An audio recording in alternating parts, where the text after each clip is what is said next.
Tani këtu jemi në bazën e Albania Rafting, ku ne ofrojmë 10 aktivitete outdoor në natyrë, që nga bicikletat elektrike, rafting, kajaking, tek rafting, stand-up paddle, eksplorim kanjonit e Langaricës, hiking, hydrospeed, snowshoeing dhe kryskatimi. Atë ne kemi 5 shpiza druri dhe 10 çadra safari tent, që është një investim ose një ide 100% ekologjike, pasi ne nuk kemi përdorur beton, hekur. Janë safari tent si ato të një vitit, a? Pak më ndryshe, po. Jo, po domethënë ai është koncepti. Ai është koncepti. Mund të akomodohen deri në 80 veta në këtë çadra safari, bashkë me shtëpitë pedruri. Ofrohet gjithashtu shërbimi i ushqimit, barit, dhe turistët janë të mirëpritur të qëndrojnë më shumë se 5 net nëpërmet, pasi është edhe një destinacion shumë i mirë. Përmeti tani me rrugën e re që po bëhet, edhe Polit Berati, 100 kilometra është nga Berati, nga Gjirokastra vetëm 1 orë, nga Saranda 1 orë e gjysmë. Pra është një kamp bazë shumë i mirë për gjithë jugun e Shqipërisë. Pra nga përmeti njerëzit mund të lëvizin dhe të kapin të gjitha qytetet e tjera. Gjirokastra, Tepelena, Berati, Skrapari, me rrugën që po bëhet. A mund ta shohim njërin nga ato po? Patjetër. Sola këtë se të kesh një zgjidhje ime me këtë gjyrë, më kritikuan të gjithë. Këtë gjyrë. Po pse të kritikuan bukur? Atëre? Edhe këto hapen, ha? Po. Dritare, dhe? Po hapen. Aty është një dhomë për një çift dhe 2 krevat marinar për fëmijët. Një tualet me dush, një ajër të kondicionuar. Ose kur vinë të ri, janë bashkë. Po, bashkë, kanë formate. Ose për... Kemi dhe dhoma 8 persona, një grup të rinjës. Edhe familjare. Edhe baje që janë shumë mirë, perfekt. Edhe kanë me sistem panelesh diellore, që të ruajnë edhe sistemin ekologjik, edhe kanë organizuar dhe kopshtari. Edhe si është këtu tani formati, domethënë vinë njerëzit këtu, pastaj Ne ju ofrojmë një paket.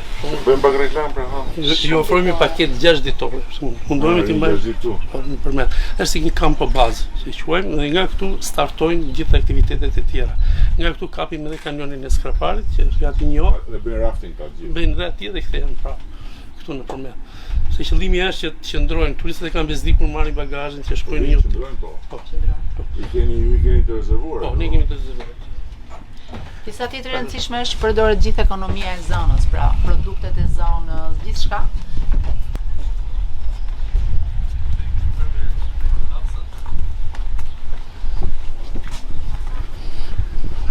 Rastësisht. Shumë mirë. Ja. Perfekt. Doma numër 5. Shefi. Ah.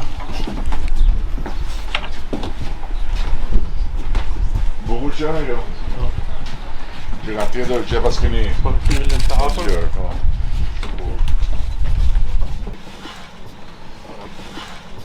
Lumi Vjosa është bërë shumë i famshëm tani. Edhe turistët nuk reshtin se kërkuari itinerarin nga kufiri me Greqin deri në daljen e det.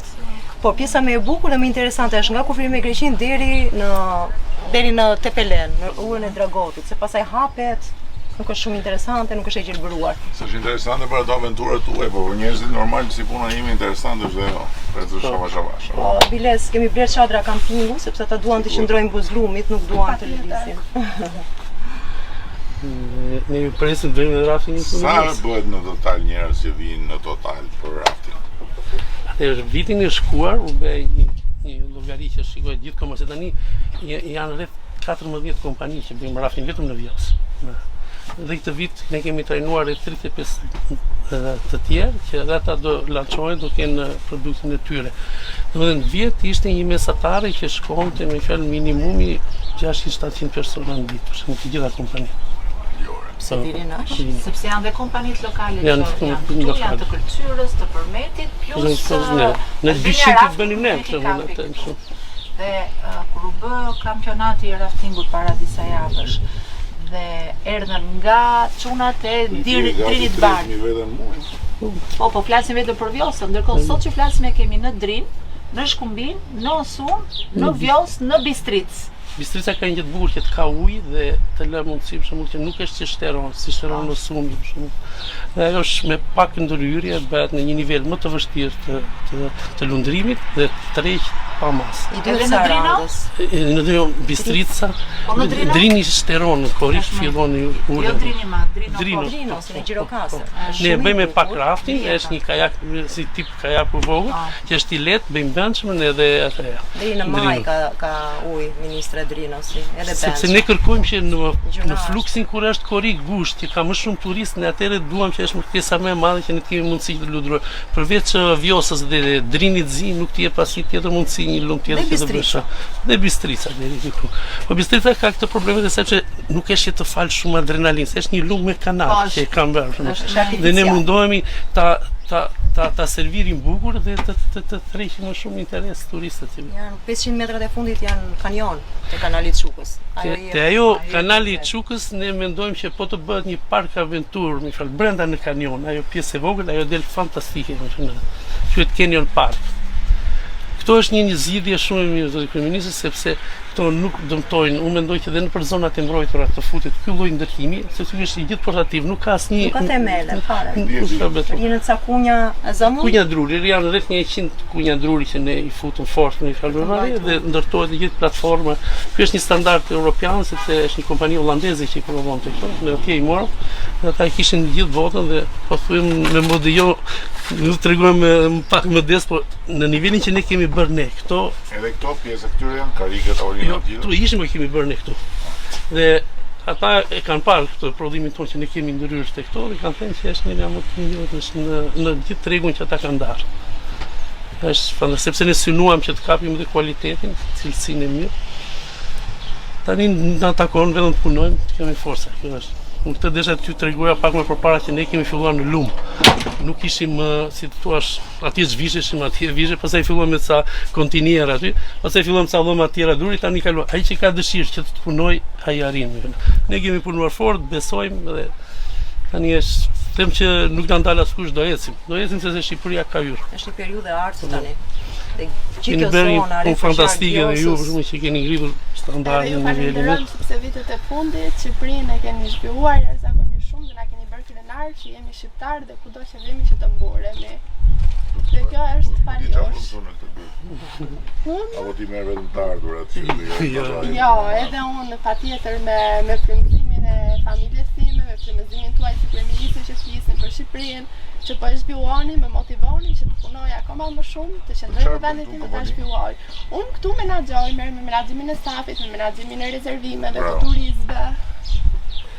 Djalin e kemi tani menaxhon në kanion, ai mban edhe atje guidën, ai trajnon, ai i bën i drejtor. Unë do t'ju them një sekret këtu në base. Sa është numri i gjithë udhëfyesve regjistruar vetëm në 4 vitet e fundit? Ishin diku ke disa dhjetra, sot jemi 800 udhëfyes të të gjitha llojeve, nga ata kulturor deri tek hiking dhe bicikleta e gjithë. 800. Janë 800 familje që mbahen me këtë pjesë, me këtë hallë të zinxhirit të turizmit. Është shumë familje. Është të gjithë në turizmi. Të rinj, të reja, kujta, investojnë, është e paparë. Është super.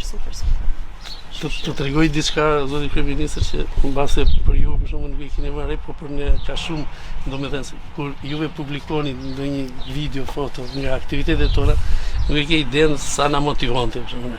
Ju çuna të motivon po të sjellë njerëz. Po sjellë njerëz. Po dhe atë si çunat gjithë thoshin kanë nxjerr kryeministin. Patjetër ka videoja që postuat juve tek Lampin, që po na kontaktonin disa grupe shqiptare, dhe sa na kontaktuan, impakt i parë i thash Almës, videoja thashë kishte postuar kryeministri.